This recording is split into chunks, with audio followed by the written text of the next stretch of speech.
নেড়া বেলতলায় বারবার যায় না। তো কেন যায় না? সেই বেল নেড়া মাথায় পড়ার ভয়ে আমরা নিয়মিতই বেলতলায় যাব। কারণ হচ্ছে যাদের পেটের সমস্যা, পেটে ডাইজেস্ট হজমের সমস্যা, আমাশার সমস্যা।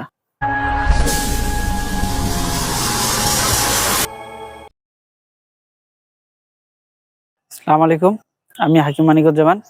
আজকে আপনাদের বিশেষ একটি গাছ দেখাবো, যেটা প্রতিটা মানুষের বাসায় থাকে। তবে এই গাছের একটা প্রবাদ আছে, নেড়া বেলতলায় বারবার যায় না। তো কেন যায় না? সেই বেল নেড়া মাথায় পড়ার ভয়ে।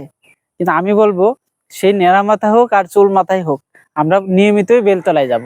কারণ বেল আমাদের সুস্বাস্থ্যের জন্য কঠিন একটা গাছ। এই বেলের পাতা, বেলের গাছ, বেলের বাকল সবই আমাদের জন্য খুব উপকারী।